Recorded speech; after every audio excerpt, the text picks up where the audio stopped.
Hey guys, this is mostly for those of you that are out on the Chinese field trip today, but anyone else that wants to, I'm going to quickly go over a little bit of integration by parts. So if you were in class, right, this should look very, very familiar to something that you've already seen, and then we might go through a couple examples, maybe some that you have, maybe some that you haven't.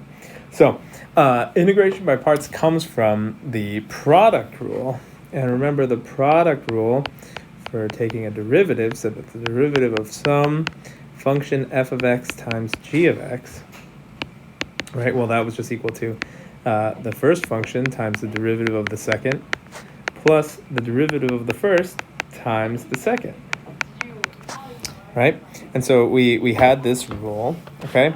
And all we're going to want to do here is we are going to take the integral of both sides of this equation, right? So we're going to have the integral here, we're going to have the integral here, and we're going to have the integral here, okay? And unfortunately, we can't really do anything with any of this right side of the equation, so it's just going to have to sort of sit there. But we can, however, talk about this left side, and so this is saying the integral of the derivative of something, right? Which, of course, should just be that thing, right? The integral of the derivative is just that function, right? And then, like I said, right, we can't really do anything on this right side of my equation, right? And again, right, we really took the integral of the whole side, right? But then we can split that with that rule, right? The integral of the sum of two functions equals the integral of each plus each other, right? So we end up with something that looks like this. And I know this looks a little weird, but I'm going to subtract both this underlined thing from both sides, okay? And I'm actually going to rewrite it after I do that. Okay, so we're going to end up with, if we subtract from both sides, we're going to end up with this function, f prime g of x dx equals the integral of this function. Okay, and this is actually the rule, even though it looks a little funny. Usually we see these sort of flipped. I'll write that out because it can get a little confusing, right? I just mean the sides of my equation here. So this is the right side, and then that's going to equal the left side.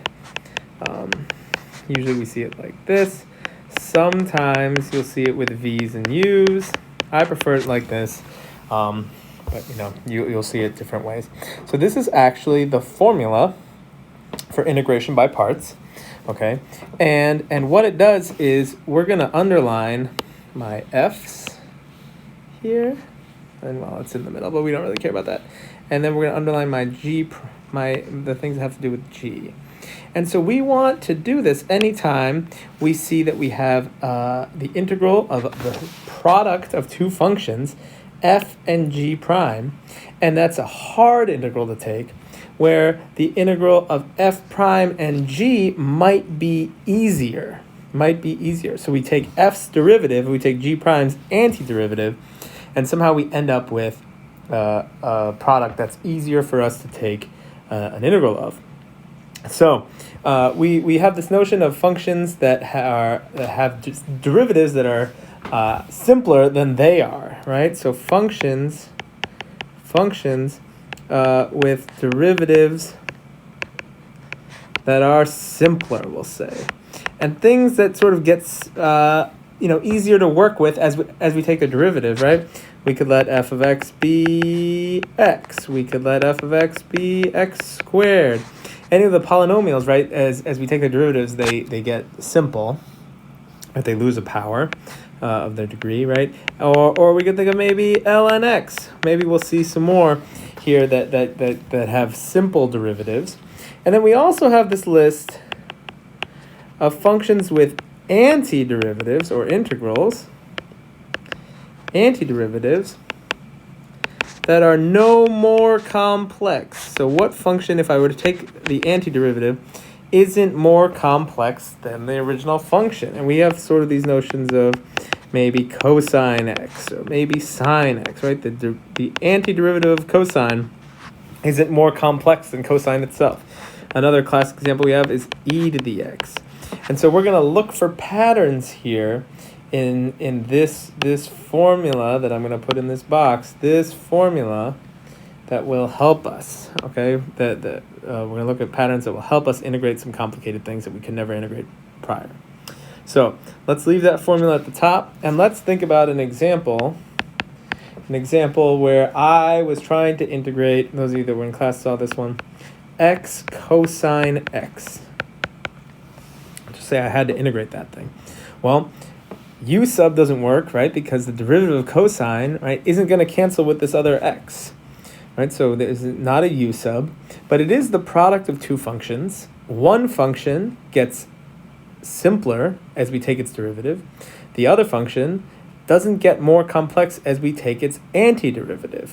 Okay, so we're going to look for that, and we're going to say what function in this thing, in this product of functions, x and cosine x, gets made easier to work with as we take its derivative, and that, of course, is just x. So we're going to let f of x be x. And we're going to say that we're dealing with this left side of this original equation up here. That means that g prime of x would be cosine x. Okay, that's just sort of how we're going to start. Well, from that, we could know what f prime was. That would just be 1. And we could know what g of x was, right? G of x, of course, is the antiderivative of cosine x, right? Which is just sine x. Oops, it's got an equal sign there.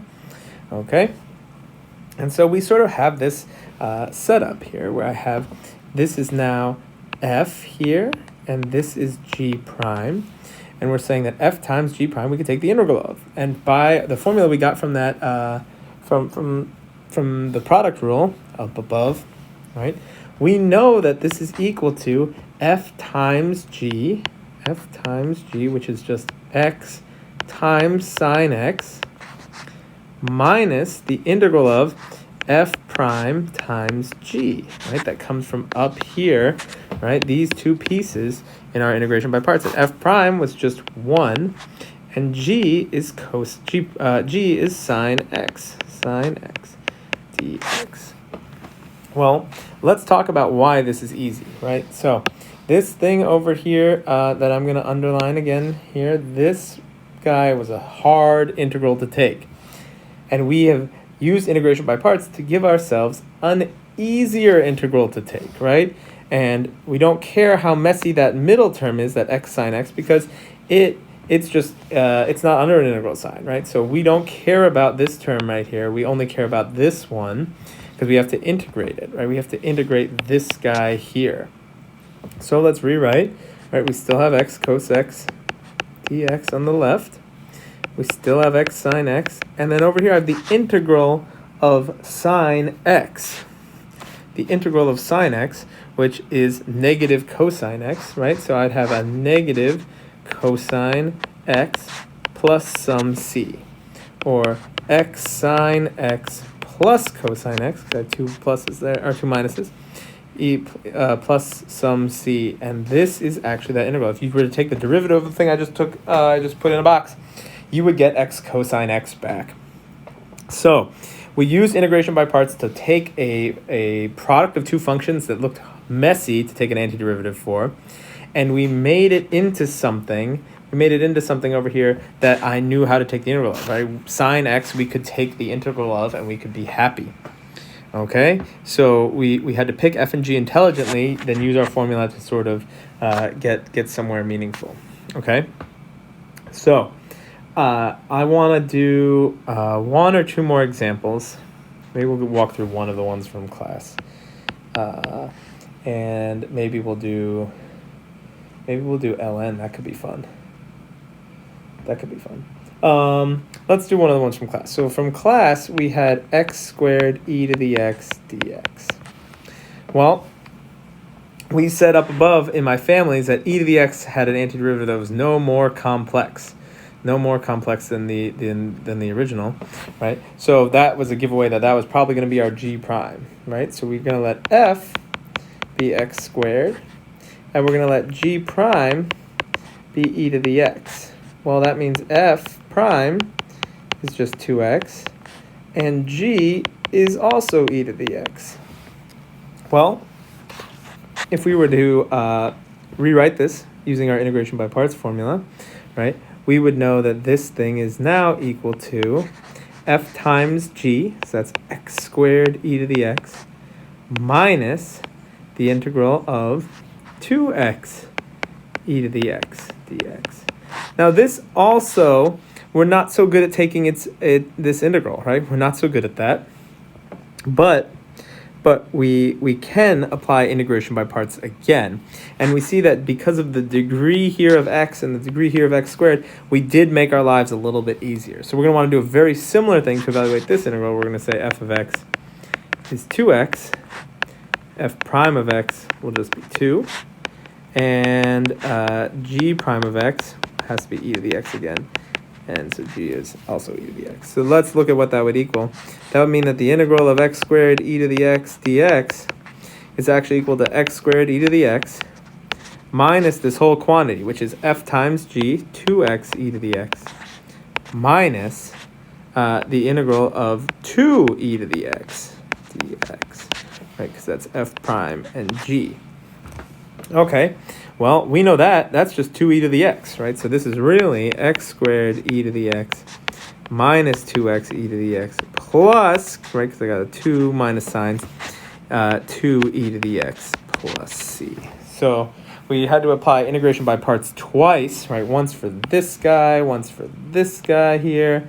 But either way, we ended up eventually getting out of that sort of tangle.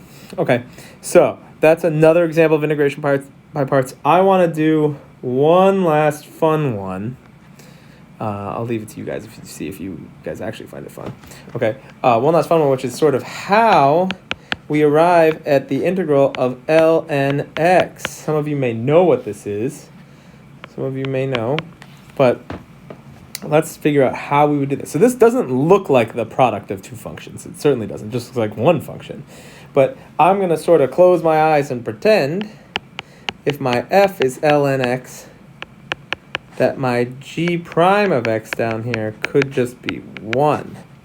We'll sort of see why that's powerful here. Well, if ln of x is f of x, then 1 over x is my f prime. And if g prime of x is 1, that means g of x, of course, is just x. So what does that tell me if we do this by integration by parts? That tells me that the integral of ln x dx is equal to f times g, so that's x ln x. Those of you that know what the integral of ln x is should be saying, oh, that looks familiar. Minus f prime and g in here. So that's x, 1 over x times x dx, which of course is just 1, right? So this is actually equal to x ln x minus the integral of 1 dx, which is just x itself. Okay, and then we also have some plus c here. So that's actually how we come up with finding the integral of ln. Okay, so hopefully those of you that were on your field trip, this could make some sense. I know I went through it kind of quickly, but I encourage you to come see me if you need more assistance. But hopefully this will make some sense and you can try to approach some of the problems in the book. I highly recommend looking at this guy again at the top. All right.